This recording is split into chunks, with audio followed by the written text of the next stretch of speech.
What's going on, everybody? Thank you so much for coming back to another video. And in today's video, we're going to be talking about the first 2 episodes of WandaVision. So the first ever MCU show is finally upon us. The first 2 episodes have dropped now on Disney Plus, available for everybody to go and check out. And yeah, you may be wondering, well, first MCU show, what about the Agents of S.H.I.E.L.D? What about the Marvel Netflix shows, which both had their ties to the MCU films? But I think without a doubt, you can see that those shows are not connected to the MCU films the way that they maybe were initially intended to be. Agents of S.H.I.E.L.D, you would think more so would be, because there are certain actors from the movies that are crossed over into the show, but they've made it pretty clear that that show is not directly connected to the MCU, at least not how originally intended. And I remember in the first season of Daredevil, they did drop some, little hints and nods at the Battle of New York from the first Avengers film, and you thought that that would kind of connect to the movies a little bit more, but it ended up not doing so. So here we are with the first ever TV shows that are actually being made by Marvel Studios, with executive producer Kevin Feige behind it. And yeah, let's go ahead and talk about this. When I heard that they had dropped the first 2 episodes of the show, I was very curious. I wanted to see what the reason was for that. And I think a lot of it genuinely has to do with the fact that when this was first announced, a lot of people were like, really? A sitcom style, old-timey, like Everybody Loves Lucy kind of show with Wanda and Vision? I think long-time comic book fans like myself were probably, very familiar with this kind of story. We have seen something like this happen in the comics before. There's definitely some references to things from like House of M. It's a comic book storyline. So if you guys are familiar with that, then you probably know a little bit about this and kind of what they're trying to go for. But for anybody who's walking into this blind, on the surface, it looks just like some cheesy old-timey sitcom with Wanda and Vision from the movies, same actors. You got Elizabeth Olsen and Paul Bettany, and you kind of think, okay, how is this going to tie into the MCU? Is this going to be some cheesy show?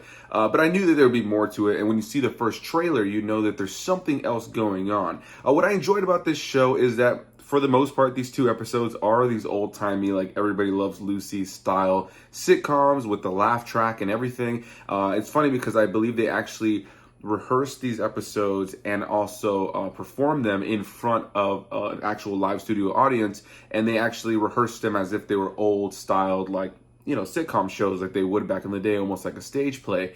So I enjoyed that. There was a charming element to it. It's great to see Elizabeth Olsen and Paul Bettany in these roles again. But I am very happy that they dropped the first 2 episodes, because I think there's going to be a lot of people who are going to watch these episodes and maybe feel like, oh, I don't know if this is really for me. They may feel like that something about it is a little bit strange for them, because it is a little bit cheesy, and it definitely is leaning into that over-the-top, old school, like I said, Everybody Loves Lucy era of sitcom shows. So there is this cheesy element, there is the laugh track, but just like the trailers imply, there's something else going on. And just like my other Disney Plus day of reviews, I will be getting into spoilers. So before I do that, if you guys just want to know what I thought about the 2 episodes, I really enjoyed them. I think that they are kind of cheesy. They have that kind of old cheesy charm to them, right? But there is this sprinkling of the fact that there's something else going on, and that this world that we're seeing them in is not exactly what it appears to be. So if you guys don't want any other spoilers, I recommend going and checking out the episodes for yourself and then coming back so you guys can hear my thoughts on the rest of it. But for now, I'll just say that I enjoyed the episode, and I'm very much looking forward to seeing what they do next. So something I loved is that both episodes open up with traditional Marvel logo, the intro, the great, song, shows us all the clips and stuff from different Marvel movies. So definitely was really exciting. Definitely really nice to be able to see that on a smaller screen, knowing that this is going to be something that's, more normal as we move forward with more of these Marvel Studios directed TV shows that are going to be on Disney Plus. We have Falcon and the Winter Soldier coming, Loki, and so many others. And I'm incredibly excited to see what they end up doing. In this first episode, you have Wanda and Vision kind of having to host this dinner party for Vision's boss in this sitcom world. But throughout it, again, like I said, there is this drizzling of something that's a little bit strange. There are these moments where things kind of feel a little bit out of tone for the rest of the episode, and you can tell that there's a bit of a more dark and brooding tone over these specific moments. I'll go ahead and just skip to my thoughts on the very end of the first episode, which is that we see the episode end, the actual TV sitcom episode end. I should also mention that these episodes were all shot in black and white, or at least are in black and white when you're watching them. And once this episode ends, it starts to pan out into a colored world where it shows that somebody's watching WandaVision on some sort of monitor. When it pans out, you see a logo that a lot of Marvel fans may recognize as the S.W.O.R.D logo. In the comic book, S.W.O.R.D is kind of like a different extension of S.H.I.E.L.D in a way, and they're kind of this group that kind of deals with extraterrestrial issues and stuff like that. I had to look up the exact words for the abbreviation because I did not remember them. I have not seen that abbreviation in quite some time, but it is the Sentient World Observation and Response Department. And yeah, they're this kind of like different branch of kind of like a S.H.I.E.L.D kind of thing, but they deal with like extraterrestrial threats and different things like that. And so when I saw the logo, I recognized it. I remember seeing it in the comics from back in the day. Like I said, I had to go and look up what the abbreviation was once again.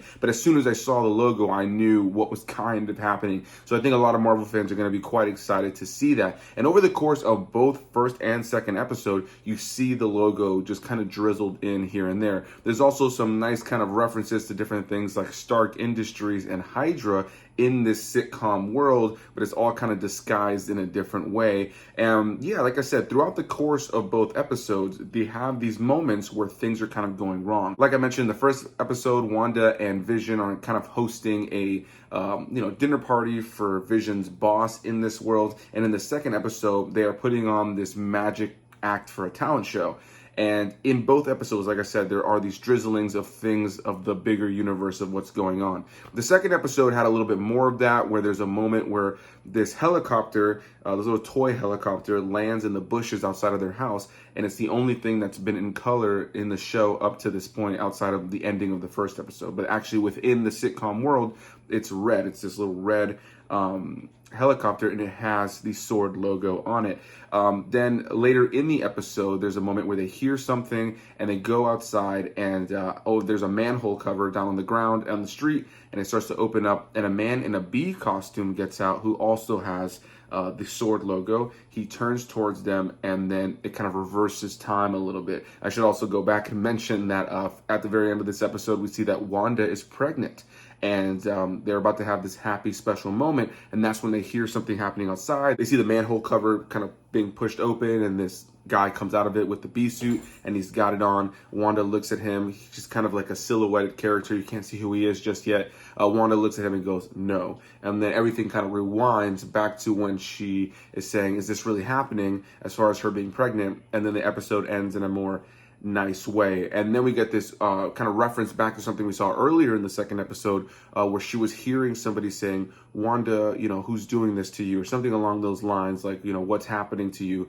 where she was hearing it through a radio, and we get to hear it again a little bit more at the end of the second episode. So both episodes, what I will say, are for the most part in this sitcom a little bit cheesy world, and I think it may turn some people off who are just coming to this for action. For people who are Marvel fans or casual Marvel fans who really only come to these movies for the action or more of the serious tone, they may be turned off by this, but I enjoyed the fact that they dropped both episodes back to back, because it has enough to let you know that this is going to go somewhere weird and somewhere different. And I gotta commend them for making this show. I think without a doubt, this is the riskiest and weirdest thing they've ever done in the MCU, because for the most part, all the other films, even when they've introduced new or weird elements, they're action movies. They'll take different genres and blend them up with comic book action movies, and they make something a little bit different every time. But there's a formula to the MCU that I've always thoroughly enjoyed, and obviously many others do as well. But to see something like this that really kind of takes a big swing into